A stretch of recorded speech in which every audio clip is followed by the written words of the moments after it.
আজ আমরা পদার্থবিদ্যার একটা বেশ মৌলিক কিন্তু খুব গুরুত্বপূর্ণ ধারণা নিয়ে কথা বলবো।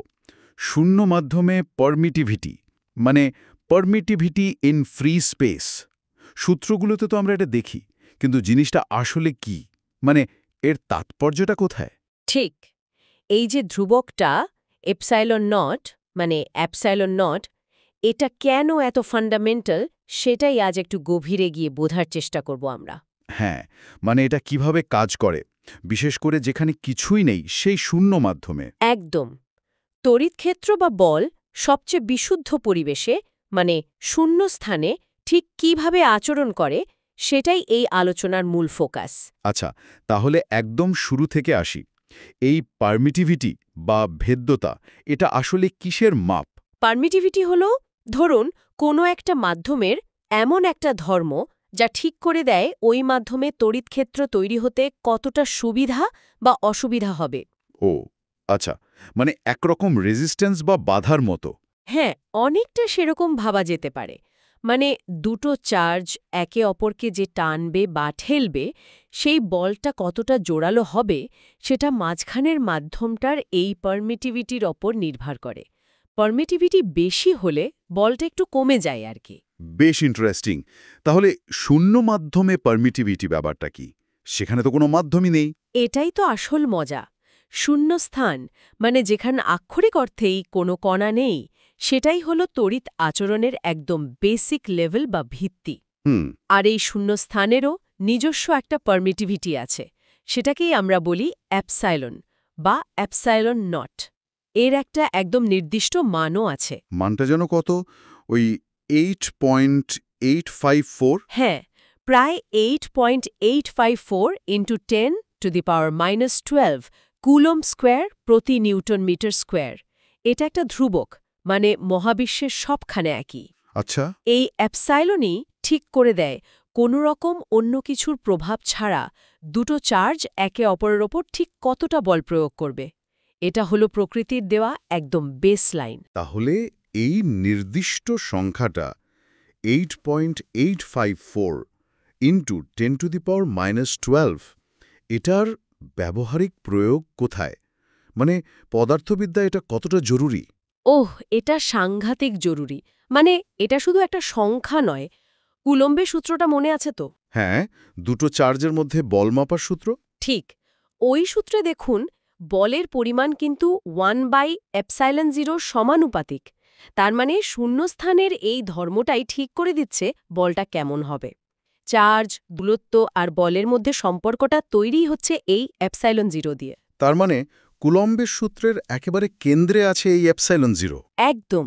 শুধু তাই না, ক্যাপাসিটর যখন আমরা পড়ি, তার ধারকত্ব বা চার্জ ধরে রাখার ক্ষমতা, সেটাও কিন্তু এই অ্যাপসাইলনের ওপর নির্ভর করে। ও আচ্ছা, ক্যাপাসিটরের ক্ষেত্রেও? হ্যাঁ, আর যদি আরও গভীরে যাই, ম্যাক্সওয়েলের যে বিখ্যাত সমীকরণগুলো আছে, তড়িৎ চুম্বকত্বের ভিত্তি যেগুলো। ঠিক, সেখানেও কিন্তু এই অ্যাপসাইলন অপরিহার্য।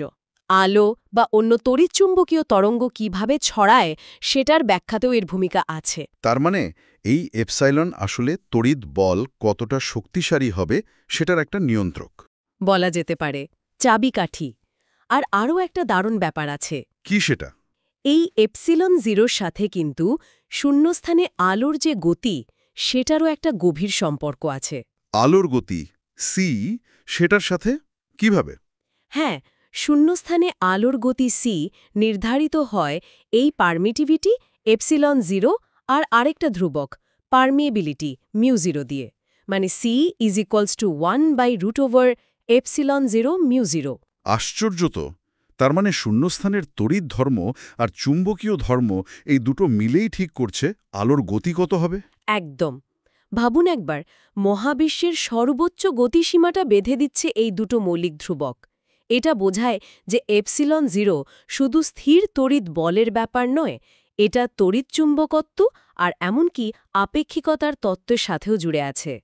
এটা সত্যিই অবাক করার মতো। মানে একটা সংখ্যা এপসিলন জিরো শুধু দুটো চার্জের মধ্যেকার বলই ঠিক করছে না, একেবারে আলোর গতির মতো মৌলিক একটা ব্যাপারকেও নিয়ন্ত্রণ করছে। নিঃসন্দেহে এটা মহাবিশ্বের একদম কাঠামোগত একটা বৈশিষ্ট্য। এই ধ্রুবকটার মান নির্দিষ্ট বলেই আমরা তড়িৎচুম্বকীয় ঘটনাগুলোকে এতটা নির্ভুলভাবে ব্যাখ্যা করতে পারি, সূত্র বানাতে পারি, থেকেই হিসেব করে ফেলতে পারি। তাহলে আজকের আলোচনা থেকে আমরা বুঝলাম যে শূন্য মাধ্যমের পারমিটিভিটি বা অ্যাপসাইলন নট এটা শুধু একটা গাণিতিক সংখ্যা নয়, না, একদমই না। এটা শূন্যস্থানেরই একটা অন্তর্নিহিত ধর্ম, যা তড়িৎ বল কিভাবে কাজ করবে, তড়িৎ চুম্বকীয় তরঙ্গ কিভাবে চলবে, এই সব কিছুর ভিত্তি তৈরি করে দিচ্ছে। ঠিক ধরেছেন। এই অ্যাপসিলন নটকে যদি আমরা ঠিকমতো বুঝতে পারি, তাহলে কুলম্বের সূত্র বা ম্যাক্সওয়েলের সমীকরণের মতো জিনিসগুলো আর শুকনো ফর্মুলা মনে হয় না। বরং প্রকৃতির একটা গভীর নকশা বলে মনে হয়, তাই না? হ্যাঁ, তড়িৎচুম্বকত্বের মূল নীতিগুলো যেন অনেক বেশি জীবন্ত হয়ে ওঠে। আর এখানেই কিন্তু একটা প্রশ্নও চলে আসে, ভাবুন তো। কি প্রশ্ন? যদি এই তথাকথিত শূন্যস্থানেরও এমন একটা বাস্তব ধর্ম এপসাইলন থাকে, যা কিনা তড়িৎ ক্ষেত্রকে প্রভাবিত করতে পারে, তাহলে এই শূন্যস্থান কি আসলেই সম্পূর্ণ শূন্য? এটা তো ভাবার মতো বিষয়। মানে, যাকে আমরা খালি ভাবছি তারও একটা নিজস্ব চরিত্র আছে। একদম। এই শূন্যস্থানের প্রকৃতিটা আসলে কি? এর ভেতরে আর কি কি থাকতে পারে যা আমরা এখনো জানি না? এটা নিয়ে কিন্তু আরও অনেক ভাবনার অবকাশ আছে। সত্যি, আজকের আলোচনাটা আমাদের একটা পরিচিত ধ্রুবকের ভেতরের গভীর অর্থটা বুঝতে সাহায্য করল।